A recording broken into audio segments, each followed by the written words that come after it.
What's up, guys? Hello, hello. All right, so if I have the Black Titans here, the LGBTQ Alliance, and the Lady Titans here, I feel like I should get a little bit more noise than that. What's up, everybody? How are we? Woo! All right, awesome. So Ara and I are going to co-moderate. We have some questions for all of our panelists. I gave you guys their bios in advance, so I'm not going to repeat everybody's bio. And we're going to jump into questions. I'm going to start picking on Hame, who's my friend, because yesterday he called me and he said, I definitely don't want to be on a boring panel. So I said, all right, I'm going to try to give you the hottest, spiciest question I can. So one of the things, Hame, I actually was genuinely curious about. I've known you for a long time. One of the things that I admire about you is that you've always had this very even-keeled temperament. Now, one of the pieces of feedback that I've always received is that I'm intimidating or too assertive. And I think that as a woman, those same traits are generally considered very favorable in men. But then I realized for you as a black man, you actually probably have the same challenge where you have to moderate how assertive you are. It is spicy. I'm glad we started. There you go. Strong. Okay, all right, that's good. You know what? I shouldn't say I never processed that because I guess I never tried to modulate that. And I think in some crowds, you probably haven't seen me in rough situations. Okay. I probably can get more aggressive or animated or whatever, but I don't process it like that. Maybe I should. But then again, maybe it's good that I haven't processed it like that. Well, so do you think that you do that subconsciously, right? So I think as a black male leader, you have to be less assertive than Ara might be able to be because it might be perceived differently from you. What are your thoughts on that? I actually no. No? I think there are times where I'm less traditionally assertive because I don't want to be douchey. You know what I mean? I don't want to be an asshole. Okay. But that's where it's coming from, more so than trying to correct. In fact, I do try to consciously be very comfortable in my blackness and everything that it represents. Okay. Unapologetically. Okay. Right? And I think that's worked out for me because then people would just say, "Oh, he's acting like himself," and there's no issues there. Does that make sense? Yeah, absolutely. Absolutely. I love it. Spice it up a little bit. I mean, maybe maybe it didn't make I sense. thought that Tell was me if it harder didn't. than it should have been. I thought it would have been harder for you to answer than it was because I struggle with that. Yeah. Like I consciously modulate myself as I've gotten older because I don't want to intimidate people. I don't want them to feel like they don't have space in the room. So you don't. I don't think I do. Okay. I don't think I do. And I have learned, I don't know, how many entrepreneurs are here? Some entrepreneurs? Okay, yeah. One up here. Well, I mean, I've learned the hard way to try to be even keel because, it's a good way to burn yourself out if you get stressed and get elevated and cause fights everywhere you go.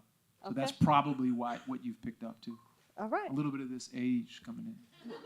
I mean, I respect that, though. It's one of the things I admire most about Barack Obama, and that he's always even-keeled in every situation. And I think that I've seen that commonality in how you conduct yourself as a leader. So that's why I started thinking about it last night. So I appreciate that input. Thank you. Absolutely. So I'm going to kick it to Ara. He's going to pick one of his questions for somebody on the panel. Very cool.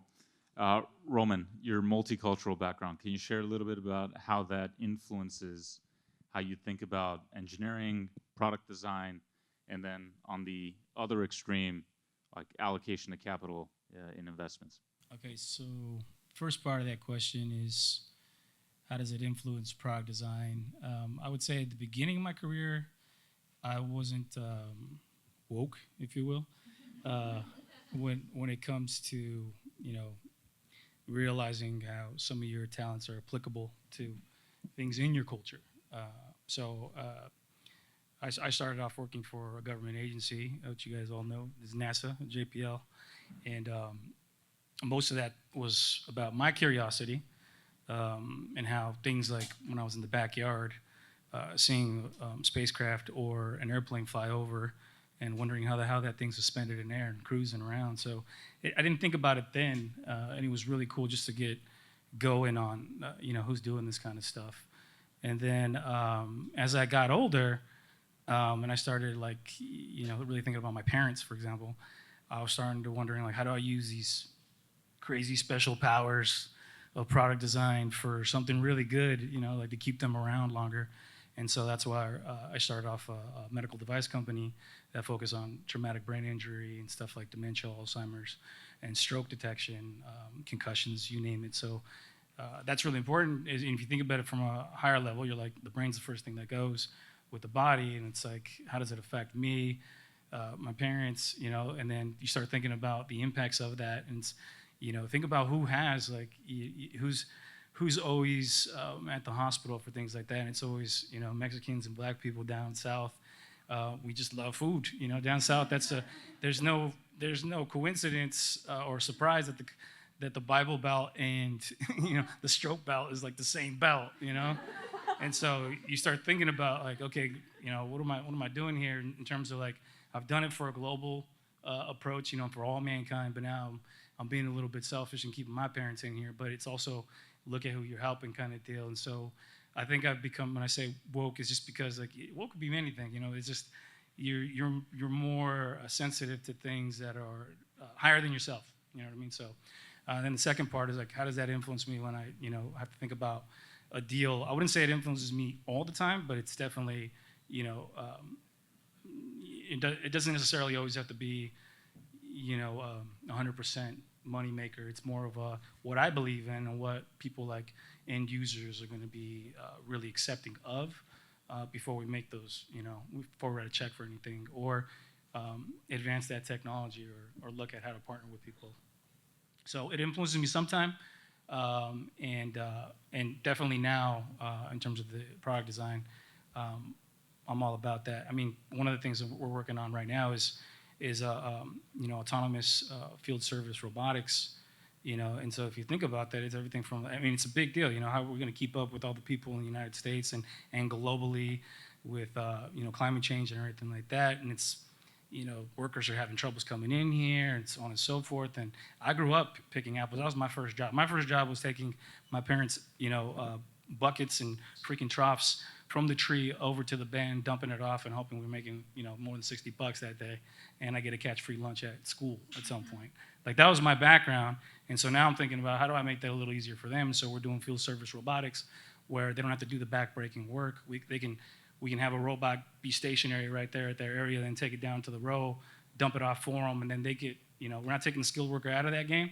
We're just making it easier for them. And the same thing with, like, lawn care, field service robotics will take care of the lawn mowing on an industrial, not these little Roombas that are out there. Those are cute, but those aren't going to, solve. So it's really important, because you gotta think about, like, everything that impacts climate change, and it's more than just making things easier and stuff like that. It's how can you do your part to minimize the impact and keep us around here before we go to Mars or something like that, you know what I mean? So, yeah, I see ease in any range. An internal combustion engine on a lawnmower, for example, that's a huge impact. So we're trying to get away from that and use electric vehicles for things like that. Same thing with autonomous field service robotics. I have a quick follow-up for you, Roman. One of the things as a recruiter that's always a challenge, right, is I would love to build robust teams full of black and brown engineers, but there simply isn't enough supply. So now that you've graduated from engineer to investor and you're in a position to allocate capital back into the market, what do you think is your responsibility to the world in order to help deliver more engineers that look like the people on this stage, right? Because one of the things I think about is the consumers are multi-diverse, but creators of things tend to look very homogenous. So what's your perspective on how we diversify creators going forward? I think my first responsibility is to educate, and educate means let people know that there's, let people that are just like me, and for me, it correlates really strongly to, like, East LA and just ghettos, pretty much, because I grew up in ghettos. Somebody's from East LA. Yeah. Shout out to East Los, Garfield, and Franklin. You guys keep it nice and calm over there. I got to meet, like, people like Jaime Escalante, who, at that time had a movie out there, so, yeah. And my mentor at JPL was one of his actual students that I used to watch the math videos from. I remember him because he had these crazy ass pointed Mexican Michoacan, like, del Sur kind of boots, and I'm like, are you the dude that was wearing these crazy ass boots? And he's like, yeah, man, it was you. I was like, he's like, how do you remember me? I'm like, well, first of all, you look like Fred Savage, and everybody remembers, the Wonder Years. But you were like, why is Fred Savage wearing these boots? Yeah. Like, and so anyways, seeing that it's possible, but also like understanding like when you grow up in these ghettos, man, like you see like all my homies are, like they were doing the wrong stuff. Like I knew guys that were like great drug dealers, can get you like the best weed you need at any time. But that also like translated to me like, man, you're really good at math and sales, and so That's right. I started listening to That's stuff right. like that. There you go. It's true. And maybe if you get into this a little deeper, maybe some science, because you want to There know you how to go. grow the next one. I mean, it's big now, but 85, no one was thinking about We're that. changing our hiring profile. Yeah. And so I remember that, and I'll do stuff, for UCLA or USC. Sorry, Bruins. You know what I'm saying? Like Yeah. I'll do that. I'll do some some workshops for free where I'll just we invite people from outreach areas, but anywhere like just to teach them how I used to build robots or build toys. I used to draw toys, and then figure out how to actually make their joints move. I mean that ends up translating to a Revolut robot. And so the kinematic sets for all that stuff is like things you never had the formal education for, and you see that's the void there, and you just want to go and say like, hey man, look, when I was young, these are the stuff that I had to work with before I had to, if any of you guys remember Radio Shack, that was on and popping back then in Chicago was there. They throw out a bunch of electronics and we jump the fence, take out the electronics and build our own speakers and wait for our moms to tell us, get this crap out of here kind of deal.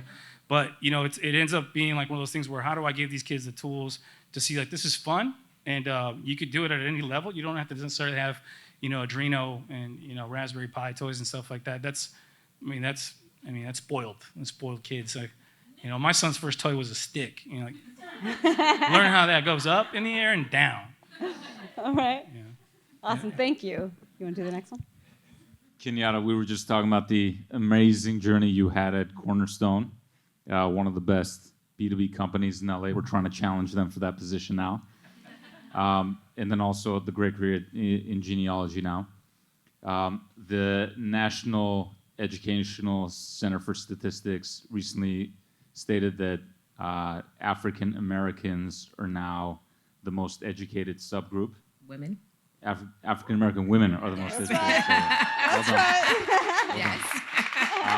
And I don't know whether you guys struggled with this at Cornerstone, but we certainly struggle with this at ServiceTitan too. And I think it's representative across all companies. 2% of leadership happens to be African American women.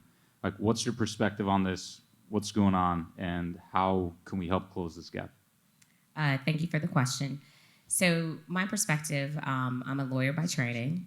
So, and I did sales at Cornerstone. I can't remember I think for the first couple of years, 5 years at least, I was the only African-American enterprise saleswoman. And I consistently beat every white male on my team. That's right. Which they did not like, but I appreciate it. But I think to be quite honest about it and serious, the way that you close the gap is letting us have a seat at the table, right? A lot of what I do is if we don't have a seat at the table or we're not in the room, then how can you become an ally of mine, right? You need to understand what my struggles are, the challenges that I have. For African-American women, we're consistently thought of as if we're too aggressive, then we're being bitchy, or we are being loud, and I'm from the hood in Detroit, and I claim it all day long. That's Everyone right. knows that about me, and I've gone Detroit on a couple people, and it's been very fascinating.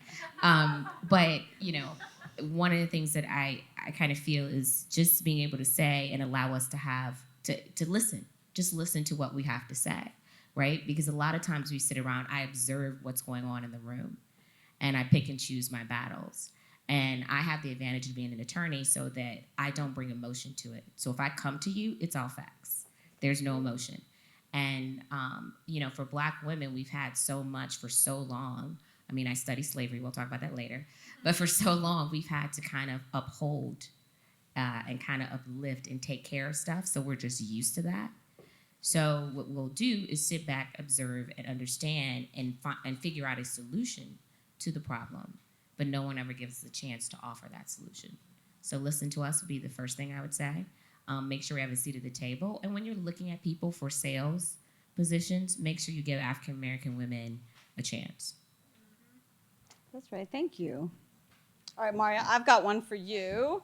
So you work for Mr. Ashton Kutcher at Sound Ventures, and one of the things that I really admire about Ashton is he is what I think is a remarkable model for how to be an ally as a white male, right? How do you think he manages that balance and carries that torch, and what have you learned from that, and how does that impact how you think about investing? Yeah, absolutely.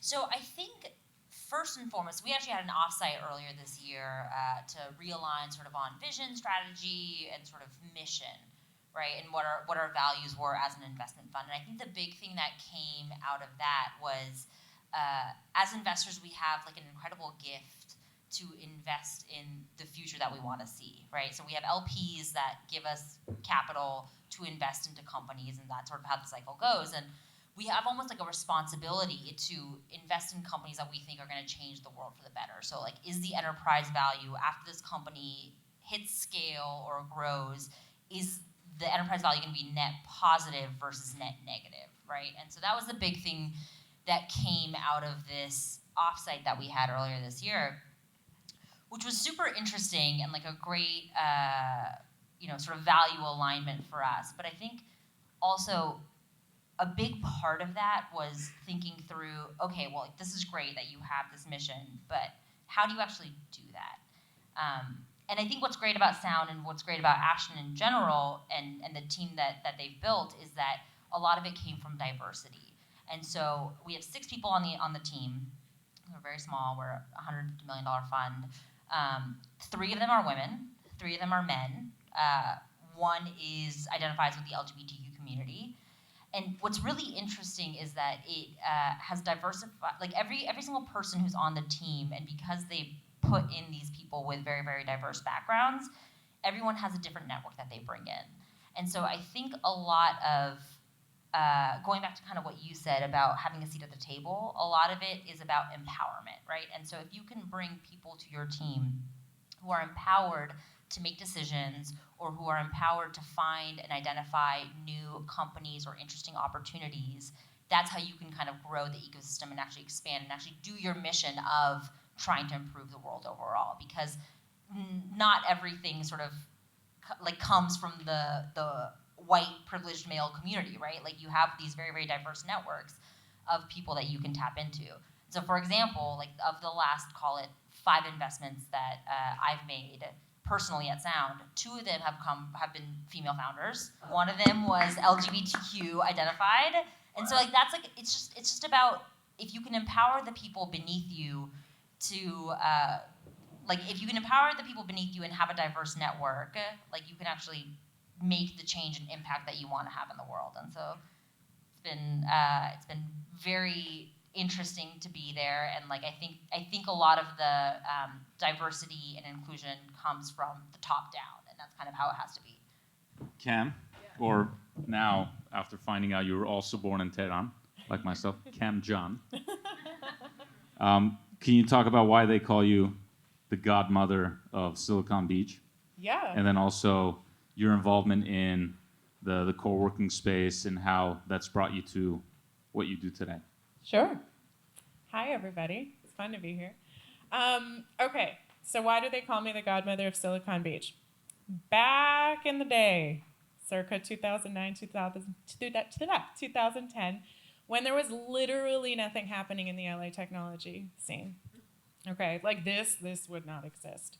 There was literally one event every 2 months, same 90 people, and there was no real ecosystem. I had, along with my co-founder, a brilliant idea to start the first co-working space in LA. So before WeWork, before Cross Campus, before all these other guys came around, it was called Co-Loft.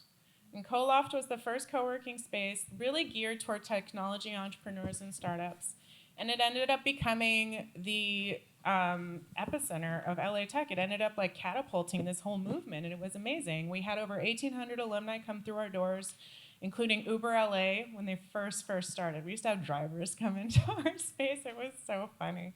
Uber LA, Instacart, ZipRecruiter, the early Tinder team, all these guys came out of our space, and it was really beautiful, and it really created this entire ecosystem. And that was when I realized that I love working and empowering entrepreneurs, working with and empowering entrepreneurs. And so my career today is I am now a coach, an executive transformational coach focused on women's authentic empowerment, really helping women leaders, helping them truly embrace and connect with and lead from their divine feminine. Helping them really show up in an authentic way, in an empowered way, not with a chip on your shoulder, not with any type of negativity, like show up and just be in that really, really powerful space. And like what you guys were talking about earlier, a really important skill is neutrality, right? Like you mentioned, you walk into a room, there's no emotion, right? It's really, really important for people to be able to walk in and have that basis and that place communicate from neutrality. Like, why is Obama Obama?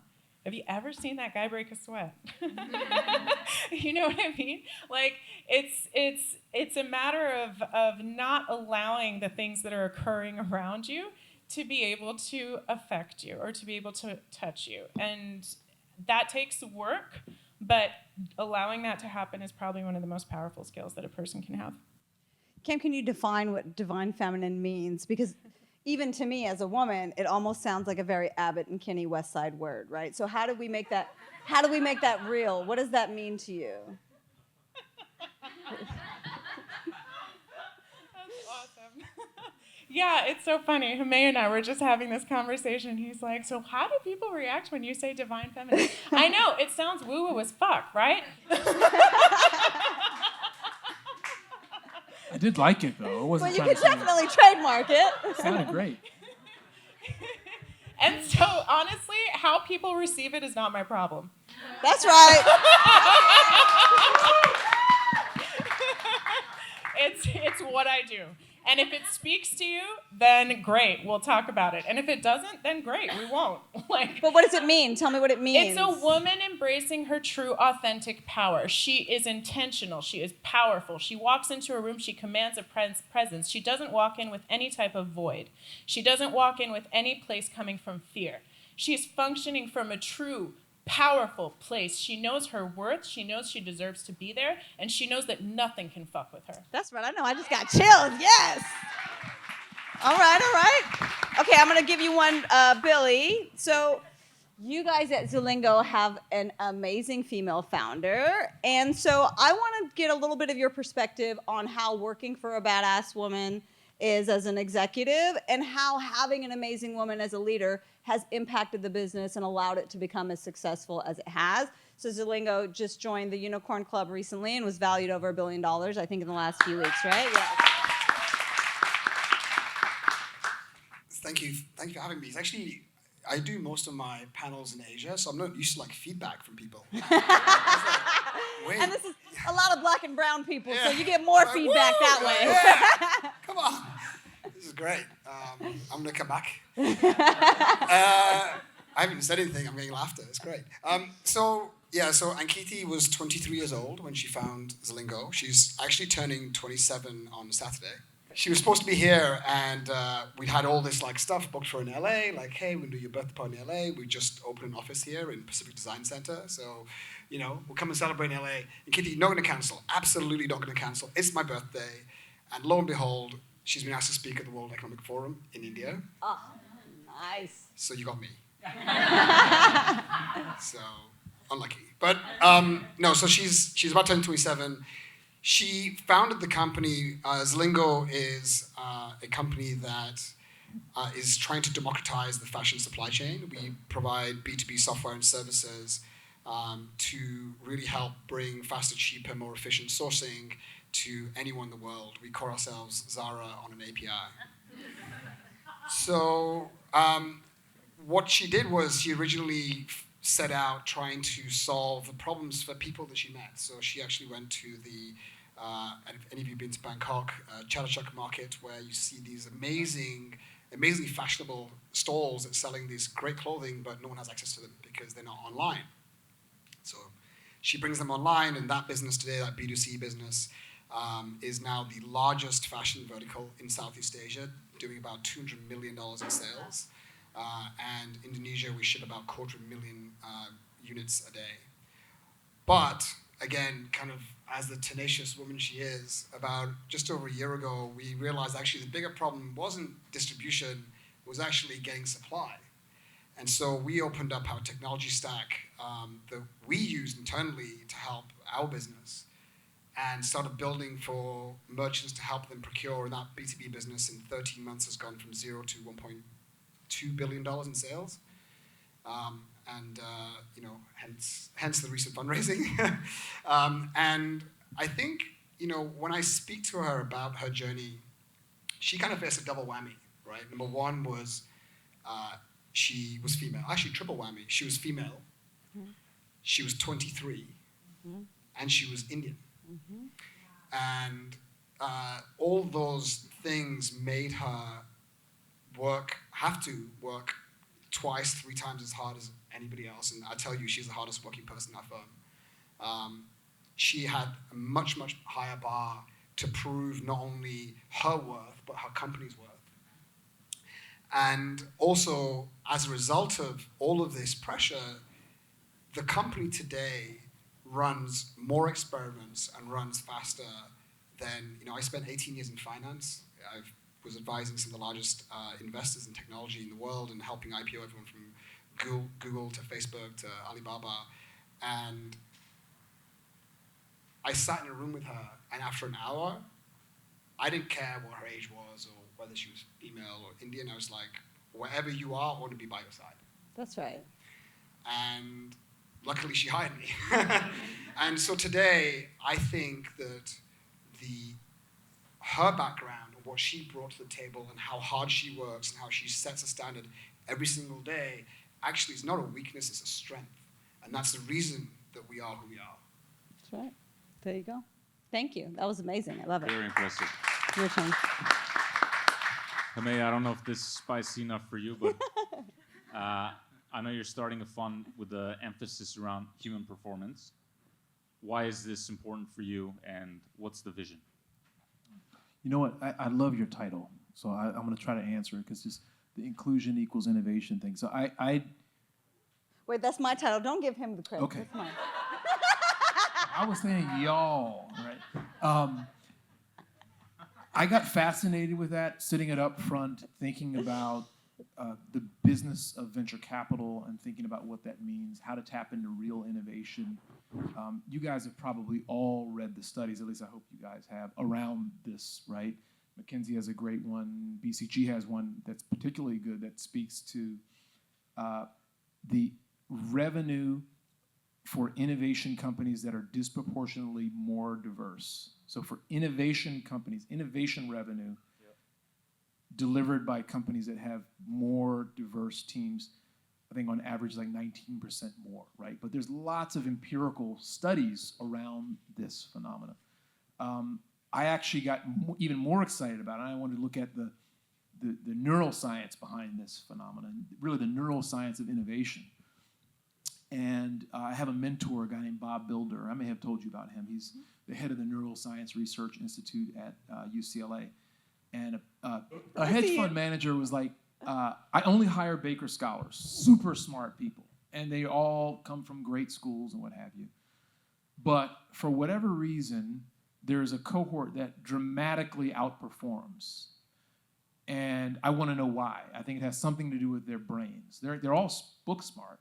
But I want to know what it is about their innovation or their creativity that makes them dramatically outperform. So he hired Bob, and Bob basically put them under fMRI scans, and he studied their behaviors and their diaries and everything he could. And he did this great report. And I said, Bob, this is the juice. Tell me, what is it? Like, what is the key to like the innovation, the most innovative people in the world? Because he studied people from all walks of creativity, chefs and scientists and musicians and the whole thing. And he said there were 3 things, and this is a longer way to answer your question, but kind of behind it. He said, the first thing he said was the most creative people were able to push more volumes of works out, right? Significant. Picasso did 50,000 creative works, right? So that's kind of obvious, right? There's got to be something good in 50,000. It's like when I take a picture, I take a lot of pictures and I just pick one. Anyway, that's kind of obvious. The next thing was a little less obvious, but it ties into inclusion. And he actually talked about the brain structures of these people. And he said they have the ability to hold things in their working memory that others cannot. And he said there are no unique ideas. There's no original idea. These folks were able to take seemingly disparate things, bring them together from very different worlds, to the point you were saying, and consistently deliver innovative works. And I was like, damn, okay, so that he really kind of almost broke down the neuroscience of the title. And I said, okay, so Bob, so with these insights, what should I do with it? What's a company I could start? I'm thinking, like, can I start like a brain training company or something like that? And he says, you need to think about a vehicle that allows for a lot of creation, the volume, and to really bring very different people together to work on big problems that they care about. And that just coincided with my interest in doing a venture studio. I studied all of them. I went and met with Google X and Pioneer Square Labs, anyone I could meet with.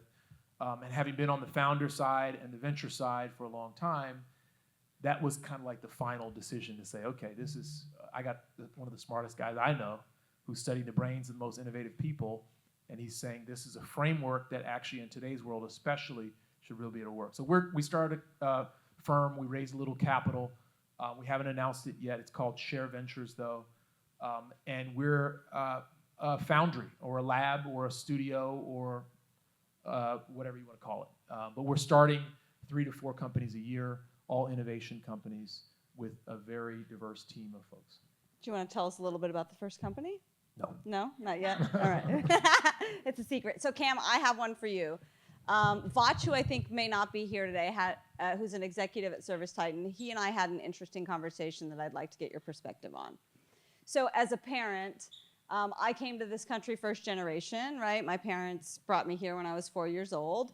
And as a result of that, I grew up in a very black and brown neighborhood.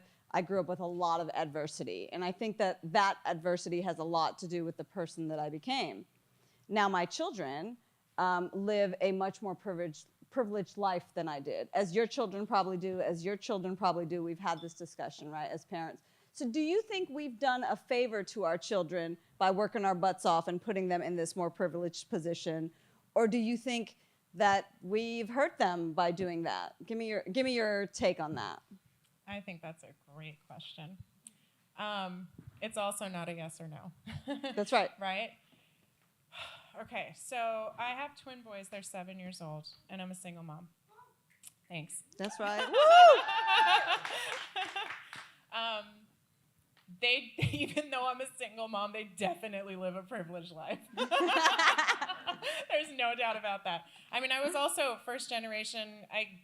We came here when I was 2 years old. My dad literally, on horseback, escaped Iran during the war because he was serving in the war at that time. Yeah, and my mom and I escaped with fake passports.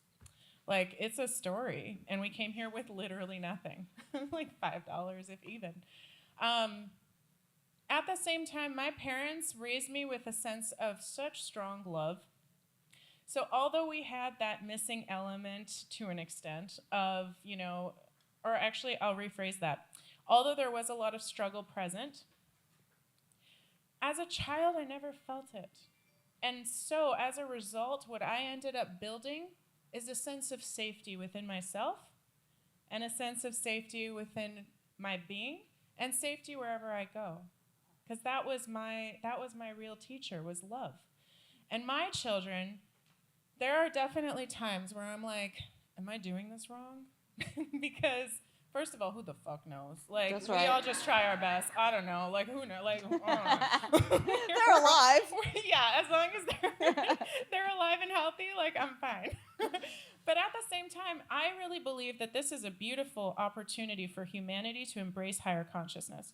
Because now that our children are living a more privileged life, at least in my case and in yours and whatnot, so let's really help them understand themselves, number one. develop a really strong sense of self-awareness and self-love and self-acceptance.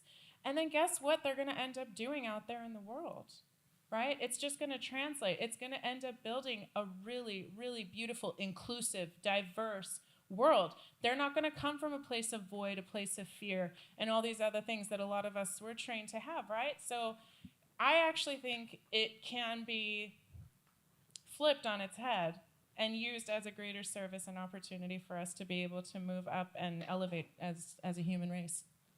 Okay, thank you. Anybody else a parent? You guys have any input on that? What's your perspective? I don't have input. I haven't figured it out. Okay. I Anybody love have that you- advice? No, I love that you said that because, there are times where, we do feel guilty, my wife and I, not giving our kid that struggle that we may have had, that may have created that drive. But that drive can come from other places. And I do think I like the words that you use. You bring it to the next level. Right? It's not just about, the metric for success is not just making a lot of money and, all that good. That's certainly a very important part of it. But I love the idea that we could be raising a child that is going to up-level it. You have to be intentional, I think, probably about building up that resilience at the same time and providing them that extra love. I just want to add on to that. Please. My kid goes to a private school, and I never got to go to a private school. And I was thinking, like, man, this is the thing to do. Like, you probably need to go to Ivy League feeder, blah, blah, blah. You buy into all that. You want to do the best for your kid and all that stuff. And at the same time, the background is I still got uncles that I like to say, and aunts that, I say, you guys came up because you're no longer picking. You're foreman now. You get to drive the ATV and check bins and stuff like that. I'm like, wow, you guys came up. So intentionally, I put my kid to work on the summers to go visit That's right. uncles. You're going to go check bins with them. You get the easy job, is riding on the back of the ATV. But I want you to go pick some apples. I want you to know what it was like to pick these peaches, which is like just deadly. You have That's to wear right. flannels and cover up your neck and everything because if the fuzz gets on you, you're dead. What happens when the fuzz gets on you? Oh, you itch. You itch like there's no tomorrow, and then it goes everywhere. The fuzz is real, man. They call them the fuzz for a reason. And so, I mean, you have to consciously do that though. These days, you got to reset the button on them a little bit. Like that's good that you guys go to that school, but you're only going to that school for that education. But I see a lot of just problems being, a minority in a school like that. I mean, the problems he comes home with, I was like, man, I would have knocked that fool out. And my counselor wouldn't have said nothing. But I think it's different, right? So I have two sons. They're both, my husband's African American, so they're two big black boys, right? So they are exceedingly aware that because they're in Redondo Beach and because most of their peers are white, they cannot get in a fight. They cannot even defend themselves because ultimately they're gonna look like the bad guy when security shows up no matter what. So I do worry about did I do the right thing by working my butt off to be in this tax bracket and in this neighborhood? Because frankly, maybe it's better to see some of that adversity and be amongst your peers that you feel more comfortable with. So as a person of color, I don't know if I've made the right decision, right? So I'm constantly talking to other parents to get their input on that. So thank you guys for your input. You wanna do the next one? Yeah, I think, look, if you ask anybody that's come from adversity to success, every single one credits the adversity to being one of the fundamental drivers That's right. of their success. Now, to your point, Cam, I had a similar situation. I'm Armenian, but I was born in Tehran during the Iran-Iraq War. My parents left for the same reason. But like you, I was never left wanting for anything, right? I was 2 years old, just like you when we left. But I think what gave me that sense of adversity was seeing and hearing the struggles that my parents went through. It wasn't so much the struggles I was going through. And to the extent we can, I think it's important that we have whatever proxies for adversity that we can provide our kids. So sharing and repeating the stories that we've lived through or our parents have lived through, and then exposing them through what you do of having them work or having them volunteer at a soup kitchen so they can see that 99% of the world does not live how we live. These are not perfect solutions, but they are good contributors to shaping good kids. How do you do that, by the way? Do you, when you have a bad day at work or there's a board meeting that you're stressed out about, or anything that happens in an entrepreneur's life, do you share like with your kids that? I've actually struggled with, do I tell my kid that I'm worried about this one company and whether they're going to get this round closed, and I'm really stressed, No. And they're telling you to just like close the deal. Just close it.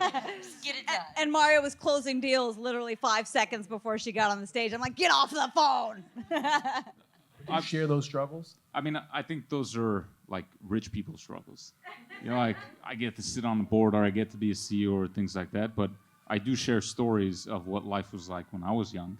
I do share stories of my parents. I share stories about the Armenian genocide and what other families have lived through. I'll share stories about current events and show them, like, dude, this is what kids in other countries are experiencing today, whether it's famine or war or whatever. And some of this is a little bit scary for a young kid, but I think it's much more important that they have perspective. And I remind them, you know, any luxury that they get, whether it's the trip to Hawaii or whatever, I always talk about, do you know how much this costs? Do you know what we have to do? Do you know what other people have to do to provide this? And you know, again, not perfect, but so far it's been very helpful for us. But Sorry, can I please, just say, Maria. So with my family, so my dad moved here from Pakistan back in like 1970, and so I grew up in the Bay Area and lived a very privileged life. But one thing that he always did with me that I thought was super helpful was that he always told me about how when he was 14, 15, 16, he got a job and he started, you know, paying his own way in anything he wanted to do. So anything recreational, he would pay his own way. And then when he got to the point where he was able to move to America, go to school, and actually get a job at a Silicon Valley tech company, he actually started providing for his parents. And he always told us these stories about how important it was to, one, be financially independent and be financially viable almost, and then two, to take care of the people around you. And so from a very young age, he instilled that within us. And so when I turned 16, it was not expected or told of me, but it was encouraged to get a job. And so I got a job at Starbucks, and I worked for 5 years. And then when I was 21, he very kindly told me that he wasn't going to pay for my car insurance or my phone anymore. But it was great because he'd already put in all of these expectations of, like, you need to be independent because I'm not always going to be here, right? And so instilling those, like, stories, I think, almost were very, very impactful for me, just like in terms of like what I wanted to do with my life and my career. That's awesome. Thank you. That's similar to what you said, right? Yeah, now that I think about it, it's interesting how similar this is to building culture at companies. Like, how do you build culture? You define the behaviors that you expect, you reiterate them, you recognize and reward them, and you punish examples where they're inconsistent with the values. And you share a lot of stories of examples of these behaviors in action. I think abstractly, this is exactly what we're proposing, and try and create an environment that reflects those values, which is like, you know, get them to work and put them to work. But Kenyatta, interestingly, we were talking about something very similar to this right before. We were talking about how, like, understanding the history of where we come from shapes us so much and can weigh so heavily on people. Can you tell us about a little bit about your work in genealogy, and how does that shape your view of human culture and the impact this has on people when they find out their ancestry? Sure. So I focus, I decided I started doing genealogy 20 years ago, so my career path has been very parallel. I was internet lawyer, did technology for 20 years, did genealogy for 20 years. It's my passion. I chose to focus on enslaved genealogy because it's the most challenging, the most difficult, and it's core to who we are as Americans, even though no one wants to talk about it. That's all I do is talk about slavery. But it's interesting because as we sit here and talk, I don't have children, but I was thinking about how my mom, you know, growing up in Detroit, being her only child, how for me, she really wanted me to have a better education than she had. So she would take me to all these different private schools, and I would get pissed because I was like 8 years old, and I went to public school, and in second grade, we were doing the same thing we did in first grade. So I came home and was like, this is not working for me. So she decided to try to take me around and test me everywhere. And I didn't want to be around all these little white kids because they didn't look like me. I mean, seriously. So I was like, I want to be around people that look like me and that are in my neighborhood. And so in doing genealogy, and what I see in human culture is that once you understand the struggles, whether it's the genocide or it's other things, folks coming over with no little money, in my case, my folks being kidnapped and then sold down the river. Once you see that and you understand, if I'm having a bad day, or whatever, but I think about my fifth great grandmother who had to endure slavery and her children being sold down the river without any say, then for me, somebody pissing me off is nothing, right? Mm-hmm. And I've seen just on Genealogy Roadshow, people have changed right before my eyes. I will share a very short story with you. There was a woman who came, and she was part of, I guess it's the Mardi Gras Indians in Louisiana or something. I'm probably butchering it, but she was a very, very tall woman, very much like Maya Angelou, and she had the head wrap, and she had this very, very strong presence. So she came in, and her mom was about my height, a little tiny black woman, very skinny. And so they sit down, and I sat across from her, and I told her second great-grandfather was sold into slavery twice. He was sold as an 11-year-old boy with a 14-year-old boy together. And then 2 weeks later, he was sold by himself, and the woman made a profit. And explaining that to her and showing her that documentation from Louisiana, she literally turned into a child before my eyes. And we totally went off script. And she looked at her mother, she said, he was 11 years old. Her mother said, you came here to see something, to find something different, to find out something different or what you thought would be different. You didn't know that this is the information you would get. And so for me, when I see that, when I see someone who came in so strong and such a big person, realize that someone endured that. This child never saw his family again, but that is her ancestor. So for me, genealogy is a way for everyone to understand and tell their story, and it shapes who we are and our identity.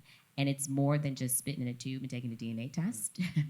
It's more about that documentation, because we didn't even do her DNA. So that's why I left Cornerstone to focus on genealogy, because I really feel like it's important for people to know where they came from. Do you think there's any lessons in that for how we, as business leaders, think about building corporate culture?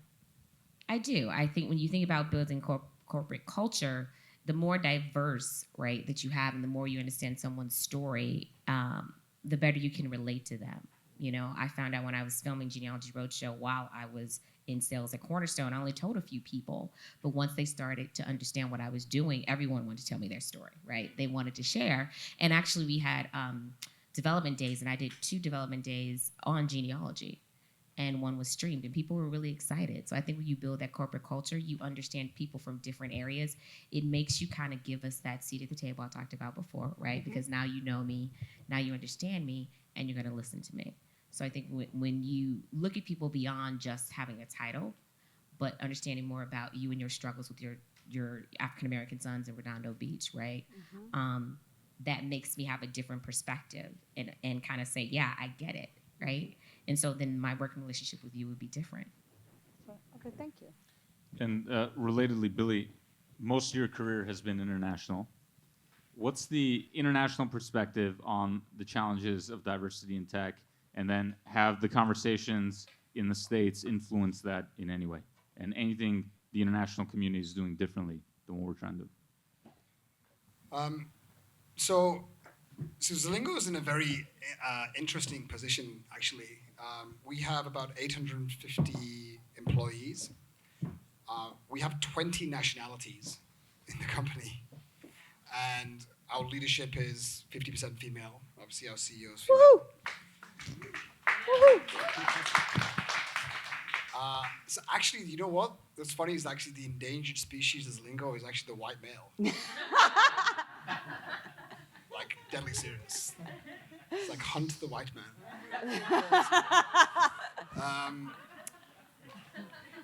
But, I think that for us,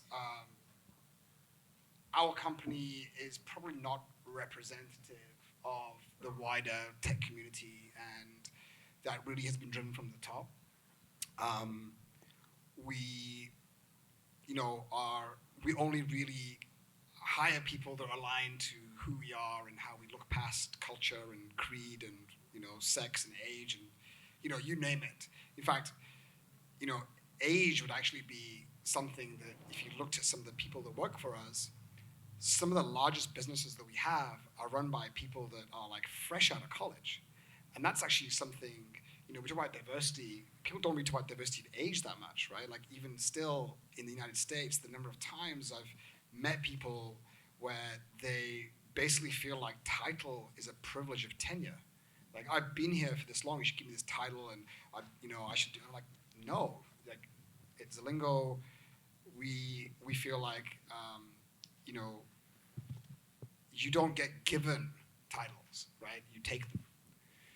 And so when we look at diversity, we look at it through a very different lens. In Asia, you have a much, much bigger challenge, and it's one of culture, where men and women and even people of different castes have a different place in society. And so for us, when we hire people, a lot of it is, it's not just like locker room banter, like it's deeply ingrained in how they've been brought up. And it's about breaking that perception and those biases and then reforming them in like a Zalingo way. And if we feel like it's changeable, then we'll hire you. If we feel like it's not changeable, we won't. I mean, I had a very interesting interview. Normally I don't know why, often sometimes I get interviewed. I'm like the last interviewer, right? So somebody likes a person and they're like, hey, Billy, can you go in and speak to this person? And it was this guy. I won't actually say the division because he may actually know who I'm talking about. I walked in early to the interview, and one of my female colleagues, who is very senior, very experienced in the Asian region, was interviewing him, and she's like, oh, should I leave? I was like, no, keep going. And so I sat down, and the minute I sat down, she'd ask him a question, and he would look at me and give me the answer. Mm. Like, I'll tell you, I know nothing about marketing. I don't know why you're telling me, right? And it carried on. And after like 10 minutes, I just got up and left. And my colleague didn't even have to ask me what my opinion was. I was like, there's just no way we're hiring that person. Because that to me is like an ingrained, it's so deeply within his psyche that he doesn't even know he's doing it. So for us, I think the challenge when we have like hyperscale growth, this literally is hyperscale growth. We were 250 employees a year ago, and now we're 850. The challenge, I think, and the mistake that a lot of companies that I've seen in my career make is they try and hold on to a culture.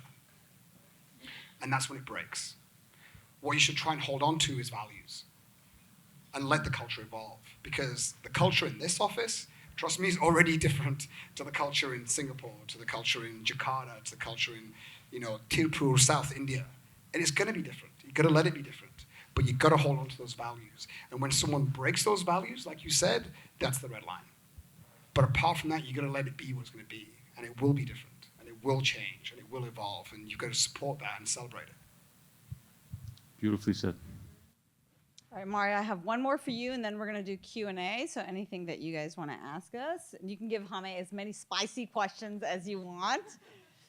So Mario, you and I are both Indian or Pakistan origin women, right?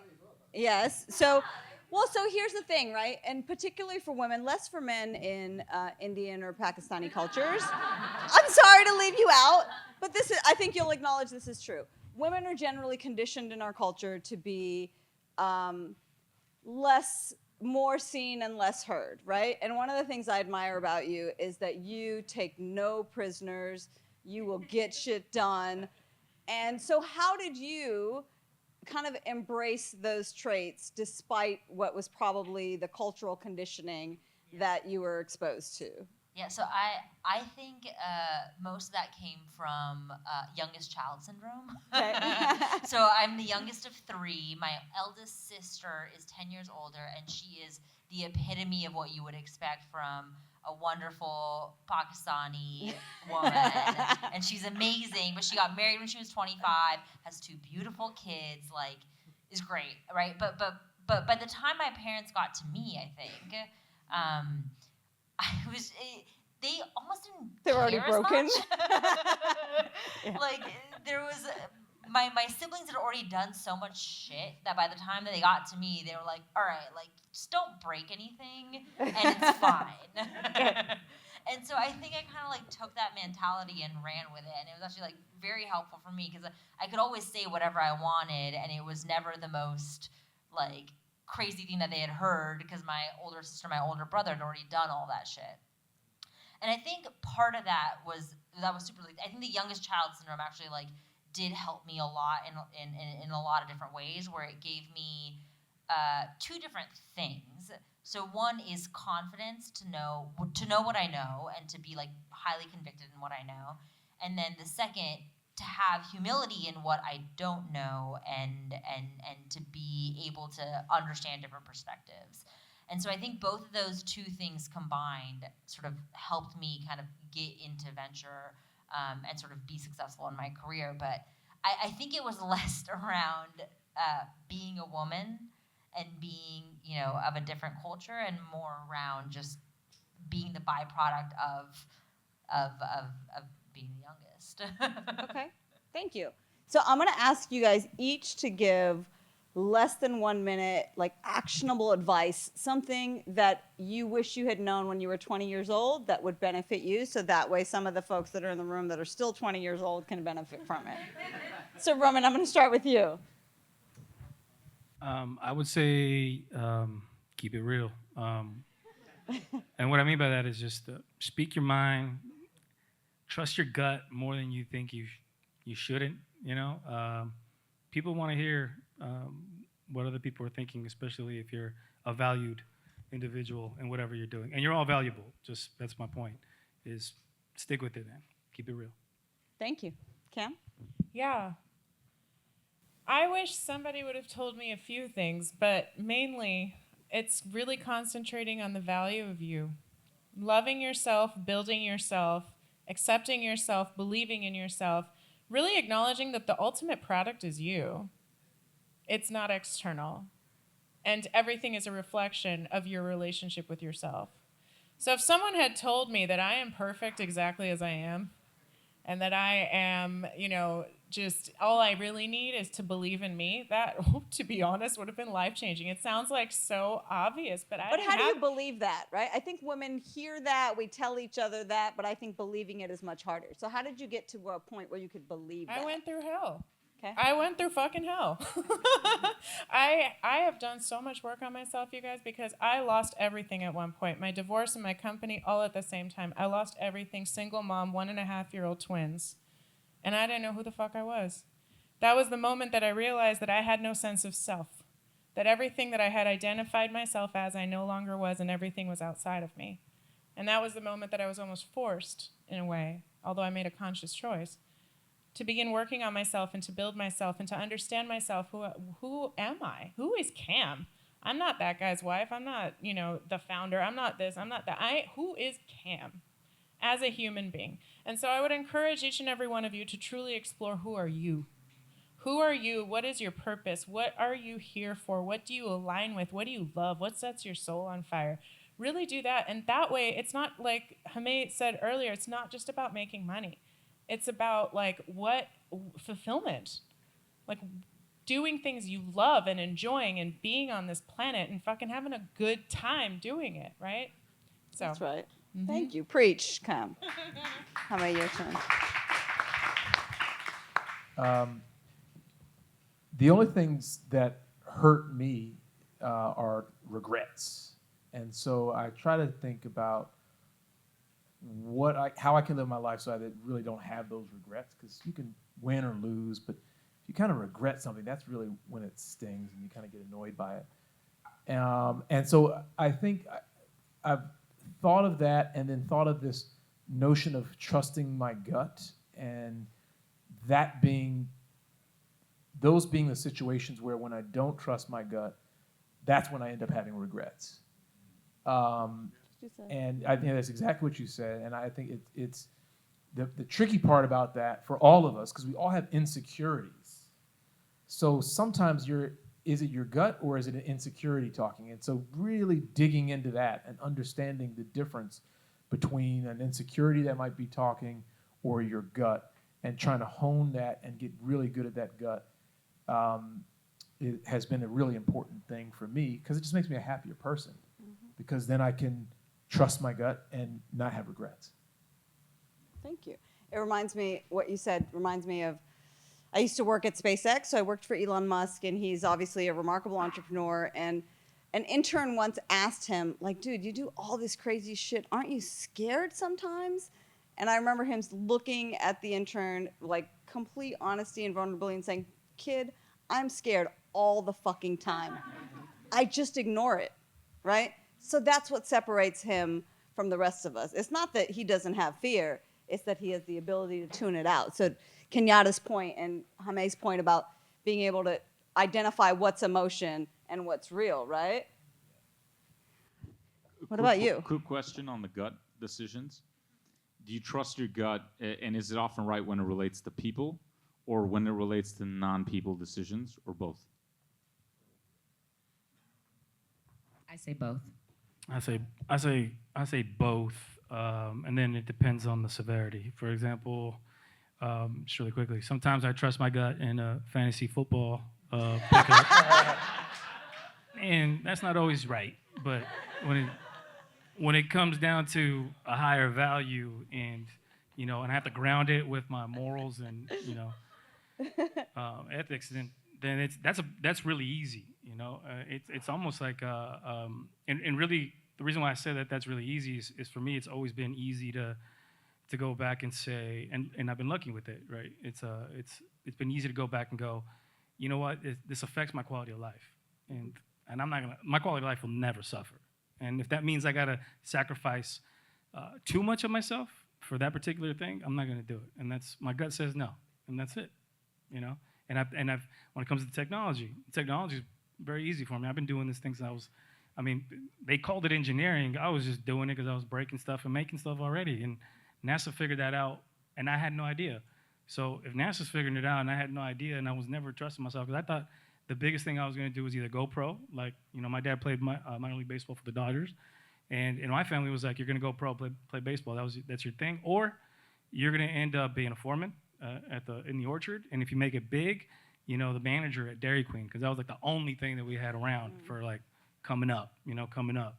And so, and that whole thing where I figured out like, wow, this was someone identified me, and it ends up being like all I did was just stay myself, and everything I did was about having fun, and it ended up being, called, formally engineering, and I was like, okay, yeah, cool, yeah, I'm an engineer, I guess, so.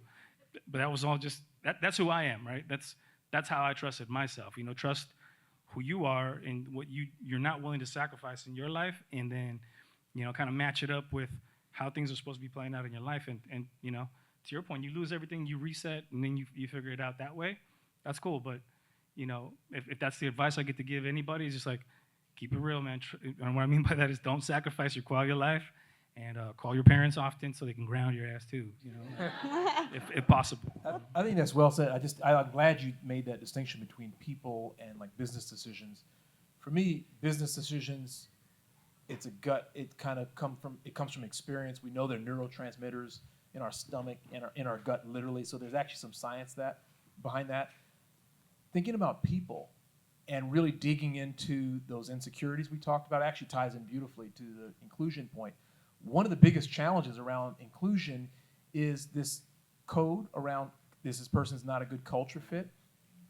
It actually has been code for this person's not a good fit because of their race, or because of how they've been raised, or because of the way they talk, or because of their sexual orientation. It's actually a very tricky thing, and that's insecurity. That's actually not gut.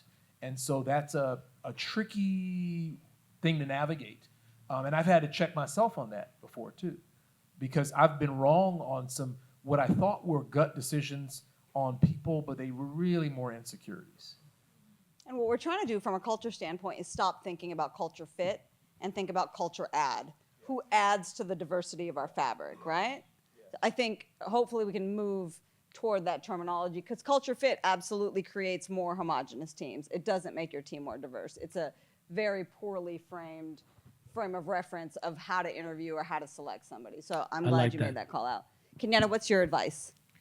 So my advice would be to discover, we talked about this, but to discover your passion. I never would have thought that, I went to law school. I never thought that I'd be on TV talking about looking for dead people. I mean, like, that's just really, that's what I do. Literally, that's what I do for a living. So, I mean, I really think if you do, but it's my passion. It's something that I will be doing to the day that I die. And, but knowing that and making a career out of it, and not to be cliche, like, do what you love, the money will follow, but I fell into being on TV. I fell into having a book deal. All of these things happened while I was working full time. So really look inside and say, what is the one thing that you would do for free? And then follow that, because you can change the world. That's right. Thank you. Amen. Billy, your perspective? Well, actually, one of the pieces of advice actually sounds very morbid, but about 5 or 6 years ago, I met a now mentor who I was like trying to figure out what I'm going to do with the rest of my life, and there's a lot of things I was talking to him about. He said, "I want you to think of one thing. What do you want on your tombstone?" I was like, "What? That's apart right. from the date I died?" No, like actually, what do you want on it? Yeah. And I remember filing it away, and months and months later, it came to me, and I thought, what I want is he left the world a better place than he found it. Very simple. And then I thought, shit, I'm in banking. And hedge funds at that. Hedge funds. Like, we could IPO WeWork, but probably not going to leave the world a better place than we found it. At this point, At this even point. that's questionable. So I look back at my life and looked at some of the big turning points. I mean, I learned to code at the age of 13. I started my first website at the age of 14. And used that money to then start a second website. It was like an early version of House when I was 16, and it was a total disaster. I lost every penny I had, and which wasn't much, by the way, but it was every penny I had. I had one. In fact, I didn't even have one. I had one customer that downloaded my software and didn't pay me, and that was my mom. And so I had a cash flow problem, and I went bankrupt. So one of the things that I realized that I would really love to do is to help kids like me, right? Kids that were from an underprivileged background, but would really love tech and really need to understand that you don't need to raise billions of dollars to be successful, especially now with, every tool available is basically free, right? You can set up a business for free. So about 4 years ago, I started a charity called Young Founder School, where we help underprivileged high school kids become entrepreneurs. It's an area of society, people think high school kids, like, what are they going to do? I was like, well, they're doing a lot, especially now. But we started that 4 years ago. Today, we're in 4 different countries. We've helped over 2,500 kids go through the program, and multiple companies have come out of it. But more importantly, you're teaching a value system. You're teaching a way of thinking. You're teaching kids to actually believe in themselves. And actually, of the winners of our program, 80% are actually female CEOs. Wow. And You this said is 80%? 80% female CEOs. That's amazing. But the reason isn't, and I think this goes back to this whole inclusion in tech and diversity in tech. The reason that what we do is we teach them from the start that being a CEO of a tech company, you should know this, you don't have to necessarily be a tech geek. You need to be a leader of people. Mm-hmm. And actually, I would argue that women are better leaders of people than a lot of men are. I would totally second that. And so what we teach them is that it's not about being able to code Python. It's about that leadership. And very quickly, when the teams form, and they form teams of 3, it's very cute, like 11-year-olds, like forming little teams. We do 2 things. We, number 1, don't tell them what positions they should be in. They decide at the end of day 1. And number 2, if there are privileged kids, and we do let some privileged kids in, but mainly it's underprivileged kids, we firstly make them all wear white T-shirts with Young Founder School, so you level the playing field straight away. Any kid that cannot afford a laptop, which there all aren't, we give them brand new Microsoft Surface Pros, so big up to Microsoft, thank you for that. And we level the playing field. And all of a sudden, it becomes about the quality of your ideas and the quality of your teamwork that sees teams through. And you wouldn't even believe the energy that comes out of that room. And so if I look back now, even if I got run over by an Uber tomorrow, I would look back and think the most important thing that I've done in my life is that charity, and I've left the world a little bit of a better place than I found it. That's awesome. Thank you. Maria, you're up. Better be All good. right. That was a lot to follow. Okay, so my advice is, and I wish someone had told me this earlier in my career, it's around, so basically when I first started, I always thought if you do good work and you do what you're asked and you do it well, you'll be advanced, right? And I think in my career, what I've realized is, one, if you don't ask for it, no one's gonna give it to you. And two, you have to understand whatever vertical or category or sector that you're targeting, that you're hitting what the company cares most about. So for example, like as a venture investor, what people most care about for like what I'm most held to at my firm is like, okay, number of investments sourced, number of investments made, how those investments are performing, right? And those are my 3 KPIs. And so I think for people who are looking to advance in their careers, making sure that you understand what the company's KPIs are for your specific job and for your specific role is super important, because then you can actually focus on that. So rather than focusing on everything that you're asked to do, actually prioritizing the things that are going to have the most impact on your career or your advancement. So if you're a sales rep, thinking about ARR or time to close a deal, or if you're an engineer, it's number of lines of code that you've shipped, or whatever the KPIs are for your specific job, I would focus on those. And I wish someone had told me that earlier in my career, so I could optimize my time and spend it on where the company saw the most value as I was looking to advance. All right, guys, so let's open it up for questions. We have time for probably 2 or 3.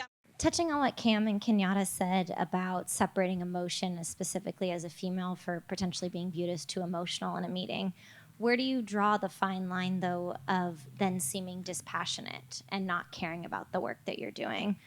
I know for me, my business partners are mostly more senior managers than I am, so most of the meetings that I'm presenting in are males who are also ranked a lot higher.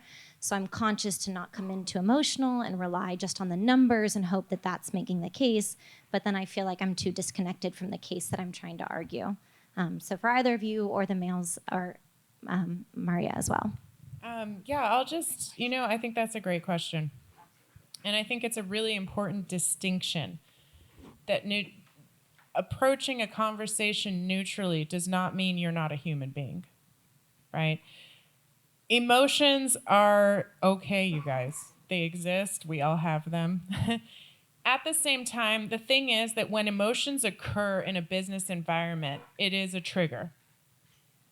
It is a trigger, and it is something for you to look at a deeper level, if that makes sense. So if I go into it, a lot of people that I coach, for example, a lot of women that I coach are raising money.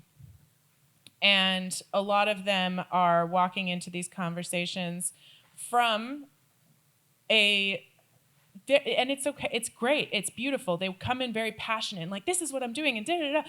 And then they get a no, and they take it personally, right? So if you guys have read the 4 Agreements, if you haven't, read it. Like, don't take anything personally is the goal in all of this. It's okay to have feelings, and it's okay if like you did get triggered and afterwards you need to go and like have a moment for yourself, totally fine. The thing is that it's perceived as weakness. And while that is not your problem, it will also hold you back in your life. So it's really, really important to come from a place of empowerment, knowing that whatever that person is saying to you is actually not a reflection of you. It is a reflection of themselves. If you're out there raising money, for example, and an investor comes to you and says, no, I don't invest in women, well, homeboy has issues. You know what I mean? Like, it's not okay. I'm not by any way, shape, or form saying that it's okay, but it has nothing to do with you, is what I'm saying. So it's really important to acknowledge that whatever anyone says or does actually has nothing to do with you. If you do get triggered, acknowledge that trigger, work on that trigger, see what that trigger is. What is it that you're actually making that person's words and interaction mean about you? And as time goes by and you do that more and more, the neutrality becomes much more second nature. It's a muscle. It's something you need to build. It doesn't just come like this. I've done a lot of work to be able to get there. Cam, when a man demonstrates some emotion, is that also a weakness? Like, I personally, to be real, I personally don't believe emotions are weak. That's me. Okay? But what about broader perception? Broader perception, Because people perceive it that way. And it's the society that we're conditioned in. People do perceive that stuff. Can I challenge that, though? I think there's a big movement around this concept of vulnerability, right? So I have found this in my own life that when I stay in my like more assertive, Tame and I have talked about this, I'm definitely more testosterone driven. Like I'm like wired much more like a dude, right? That tends to intimidate people. But when I like dial myself back and let people into my own vulnerabilities and my own insecurities, then they are less freaked out by me. So I think sometimes leaning into our emotion can serve us. So how do you find the difference between when your emotion is beneficial and when it's not? But isn't that their... Sorry, just to quickly finish. I think that I'm going to answer this in a little bit of a different way. I think that at the end of the day, whatever actually happened is beneficial. Because it's important to whether, you know, it's humans that are assigning good and bad to these things. But at the end of the day, what happened is what happened, and how can you learn from it? Okay, first and foremost, as far as my emotion is concerned, I stand up in front of people and I talk about slavery. I show a ship manifest with people that are 8 years old being sold down the river with a value attached to them. I have to detach from that to get through that work, right? But I also tell people I'm an attorney and I can do that. And it's not because I'm not human. It's because I just remove the emotion from it. But to get in a corporate setting, you know, when I did sales, being the only female, being the only African-American woman on the team with the bunch of white men, it would be a disservice for me to sit and have an emotional issue and cry or do whatever, right? So I felt as though, you know, you pick and choose your battles, and it was a moment of survival. It doesn't mean if you're not being emotional that you don't have a heart. If you just stick to the facts, that's the most important thing, in my opinion, right? Because in that way, people can't come back and challenge you because people will use these different triggers of, oh, you're so emotional, that's what women do, or because of this. You know, just the things that men typically say. And as I said before, for Black women, I can't get angry if you piss me off, because then I'm the angry Black woman, you know? I mean, that's just the stereotype that I have to deal with. So I have to keep it very straight and narrow, and here's this, and that's it. It doesn't make me, do I get pissed off? Yeah. I'll go talk to my friends and yell and do all of that stuff. But I think if you come across in a meeting like that, they know you're human. They know you have emotions. You just have to really figure out the situation where it's appropriate, and also the audience, right? If I'm dealing with a bunch of bros that are competing with me for a top salesperson, being emotional is not the place to be, right? I mean, I need to just be as cocky as they are. I mean, and that's just the situation, so. Yeah. The reason why I asked that is, and I'm not the world's biggest expert on this, I'm trying to educate myself just because, number one, it's important to me personally, but number two, it's part of my responsibility now when there's so many titans that I represent. But I do think the standards are inconsistent. Like, I do think, to a certain degree, if a man shows emotion, it's like, oh, he really cares and he's passionate. And if a female shows passion, then it can be she's emotional. I disagree, actually. I think it all depends on circumstance, right? Like, so every person that you're pitching to or that you're talking to, right, has a different incentive or like has a different, almost like sales strategy, right? So if I'm pitching a deal internally, I need to be passionate about it, right? And I need to be really excited about this investment opportunity that I'm presenting. I need to know my shit about it. I need to know everything that's about it. I need to have confidence in it. But it's important to be very emotional in that respect in order to rally people behind you, right? But when you're trying to talk to an entrepreneur and trying to get an investment in a company that's very oversubscribed, maybe you're not as emotional. Maybe you're methodical about, okay, these are the 3 things that we're going to do for you. It's less emotional, right? So I think there are times when emotion can actually be a very valuable thing. It just depends on the circumstance. And I think it's the same for men and women, right? So if you're very emotional in a negotiation, it's not going to necessarily go well for you, right? Because it's going to be perceived as a weakness. But if you're very emotional and passionate about this opportunity, then people are going to see that as like a positive thing. I think a lot of it depends on circumstance. And I think there's a big difference between like negative emotion and positive emotion, right? So passion is a positive emotion. Insecurity is a negative emotion. Feeling like if there's something that you need to cry about generally is a negative emotion. If there's something you're going to get up on a couch like Tom Cruise and jump up and down about, probably a more positive emotion. But one of the things, Ari, you said I think is really important. As I've been thinking more from our perspective as a company about diversity and inclusion, one of the things that occurred to me is it's less about unconscious bias and it's much more about unconscious impact, because the same action is perceived very differently based on who's doing it, right? So if I cry on stage, that's very different. If Ara cries on stage, that's very different. People are going to see these two things very different, even though it's the same action. And that's the same for us as leaders, because if you say something to Joe, that might affect him different from what you said to Jane, and it might be the same exact thing that you've said. So I think really understanding that things land on people differently based on where they come from, and that your audience will also perceive things differently based on where they come from, right? So I think there's this duality of like everything lands on people differently than how it's intended, and that's always because everybody comes to the table from their own journey in life, right? And that journey is unique for every single one of us. All right, let's do one more question. It's kind of a broad, sweeping question. Anyone that wants to pick it up can pick it up. There's a lot of talk in the media about Jay-Z and about how he's in the NFL and he's doing partnership. This whole Kaepernick thing going on, obviously. And I'm not going to explain my opinion about it. I have my opinion. But as someone who's in a position of maybe higher success than maybe your peers that you came around, is there ever any pressure to like reach back or put people on that maybe, not saying they're unqualified, but you could also find someone else where, is there more pressure to put them on versus anyone else? I'll take this one. The girl from the hood, Detroit. So, and I just jumped on it because the whole Jay-Z thing is problematic in my opinion. I'll just say that. But yes, there is pressure. I mean, I grew up, I'm the oldest, 4 cousins, it's 2 girls, 2 boys. The girls are more accomplished. The boys, for some reason, I don't know what the heck they've been doing. But my cousin and I, and for me being the oldest cousin and working in technology, no one ever in my family knew what I did. They didn't understand software and being an internet lawyer, but they seem to think I have a money tree in my apartment for some reason. So there is this expectation for me to give back, to put someone on or do whatever.